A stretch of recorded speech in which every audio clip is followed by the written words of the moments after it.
Bonjour Béatrice Nuit. Bonjour. Vous êtes délégué général d'EPE, Entreprise pour l'Environnement. Je viens vous faire un petit interview concernant la remise de votre prix. Cela fait 14 ans que ce prix est remis. Quel est le cadrage de ce prix, son objectif au sein d'EPE?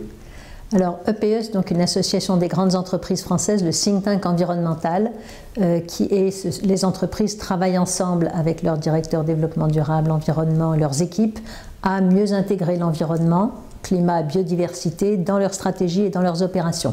On fait très peu de communication grand public, mais en revanche, le public des jeunes est un public essentiel pour les entreprises, à la fois en tant que futurs collaborateurs, que futurs clients, et donc elles sont très intéressées à sentir la sensibilité de ce public à l'environnement, leurs idées, recueillir leurs idées, leurs suggestions et leurs réactions à certaines problématiques d'actualité. J'ai vu depuis 14 ans quand même des thèmes excessivement divers. Comment les définissez-vous?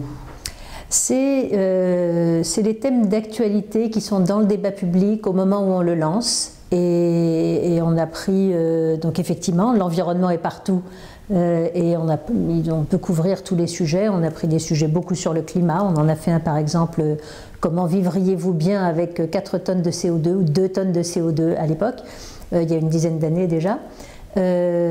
Aujourd'hui, on a fait des thèmes sur la biodiversité. L'année dernière, c'était sur les nouvelles technologies de l'information et de la communication. On voit que la digitalisation est une très grande problématique et qu'est-ce que ça veut dire pour l'environnement.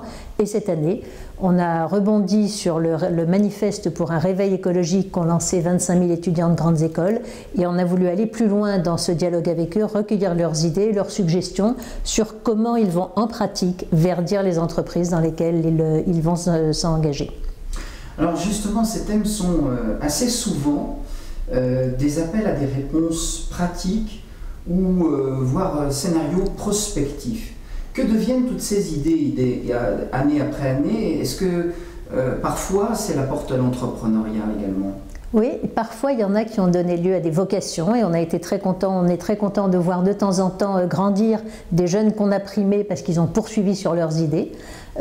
Parfois il y a des vrais projets opérationnels de start-up et ils peuvent être accompagnés par certaines entreprises, repérés par d'autres et c'est le cas pour plusieurs.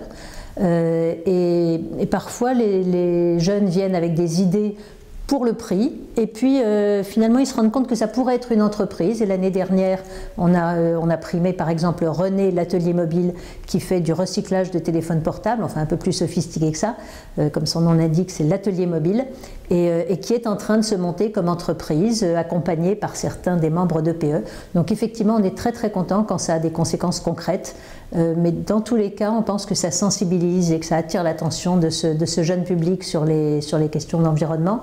Et les entreprises qui voient les contributions sont aussi souvent interpellées et inspirées. Donc une fertilisation croisée très productive. Oui, mais je crois comprendre dans votre réponse qu'il y a aussi parfois un soutien, un appui, voire une participation des membres de l'EPE dans ces startups.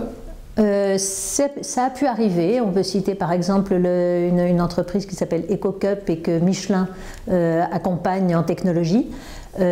Après, il y a de toute façon un parrainage entre les entreprises qui remettent les prix et les jeunes primés qui les aident à un parrainage qui peut avoir trait au métier de l'entreprise, qui peut être simplement un échange de quelqu'un d'un peu plus expérimenté avec un jeune qui a envie de comprendre comment il va faire plus d'environnement dans l'entreprise où il ira.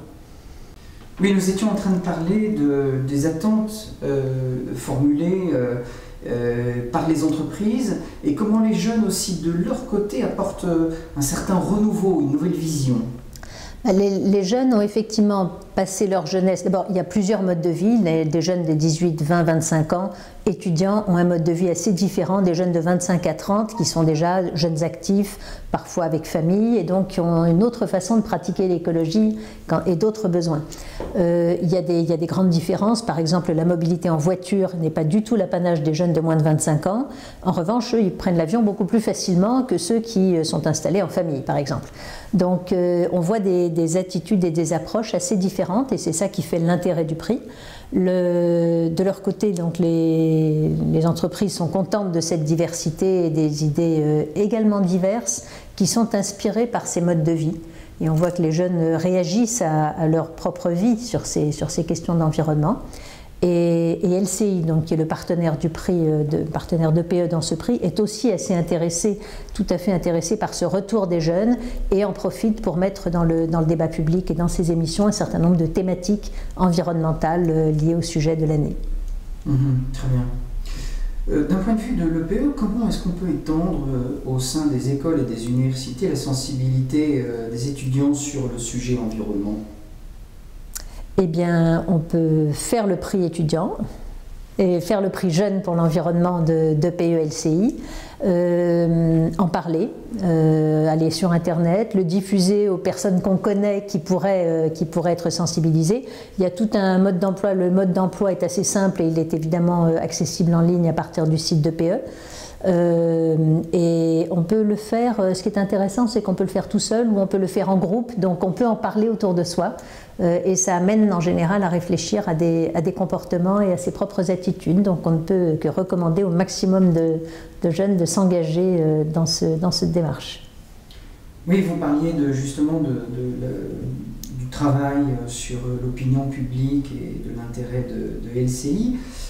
Sur cette question. En y réfléchissant, les jeunes sont-ils pas le vecteur justement de la transformation d'un mode de vie et aussi d'une autre façon de travailler dans l'entreprise? C'est exactement ce qu'on espère cette année. Les questions d'environnement dans l'entreprise, comme on le voit sur le climat et ça commence à être le cas sur la biodiversité ou l'eau ou d'autres sujets, sont en train de passer de la réduction d'impact ou des bonnes actions à on inspire la stratégie de l'entreprise.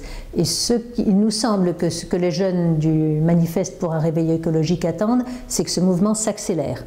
Et les sponsors du prix l'ont très bien compris, ces 3 sponsors dans des métiers très différents. Il y a Vinci qui a un énorme besoin de main-d'œuvre, enfin les métiers de la construction, des travaux publics, etc. sont des métiers qui ont besoin de beaucoup de main-d'œuvre et encore plus avec les enjeux de rénovation énergétique qu'appelle la transition énergétique.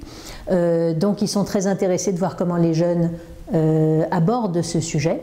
Le second sponsor, c'est La Poste, qui est lui aussi un très grand employeur et qui a commencé à se tourner vers des questions de développement durable depuis bien longtemps, avec des questions d'économie circulaire, de présence territoriale, même là aussi de rénovation des bâtiments. Et évidemment, la mobilité durable, l'électrification des voitures, des facteurs, a été très pionnière en son temps. Et puis le dernier, c'est aussi un acteur très engagé, quoique plus petit et plus numérique, s'appelle Économie d'énergie. Il travaille beaucoup à la rénovation des logements. Donc ces 3 sponsors ont une grande appétence pour que l'environnement et les besoins de la transition énergétique irriguent absolument toutes leurs activités. Et sont très intéressés à voir comment les jeunes qui viennent avec une exigence sur le sujet vont concrètement faire passer cette exigence auprès de l'ensemble du corps social de l'entreprise. Oui, en plus, il y a une dotation. On peut gagner, alors, on peut absolument, c'est des vrais prix. Le premier prix, c'est 5 000 €, et puis ensuite 3 000, 2 000, et le journal Actu Environnement, journal en ligne Actu Environnement, est aussi partenaire du prix, nous aide beaucoup à le diffuser, et j'aurais dû en parler plus tôt dans la diffusion, et dote un 4e prix et de 1 000 €. Donc on a des prix qui, pour une start-up, c'est un peu modeste. En revanche, pour stimuler l'imagination des jeunes, ça a déjà montré son efficacité et on espère que ça sera encore le cas cette année. Oui, c'est l'impact des idées. Vous pouvez rappeler les dates, souscription? Tout à fait. Donc là, on vient de lancer le prix et il circule très bien sur les réseaux sociaux. Il y a également des affiches vont être mises dans les bureaux des élèves et établissements d'enseignement à la rentrée en janvier. Ensuite, les candidatures, les dossiers sont acceptés jusqu'au 18 mars. Et un dossier, c'est 5 pages, ça peut être avec un peu de vidéo ou quelque chose comme ça, donc c'est vivant, c'est amusant à faire.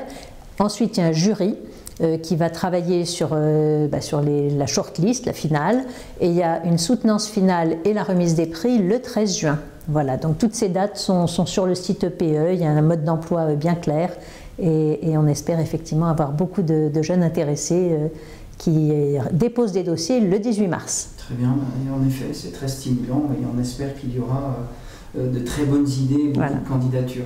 En Nous tous aussi. les cas, Claire Tutenu, merci beaucoup et puis à bientôt, bon courage et à bientôt. Merci beaucoup et puis merci de participer à cette dynamique de la jeunesse va changer le monde en meilleur.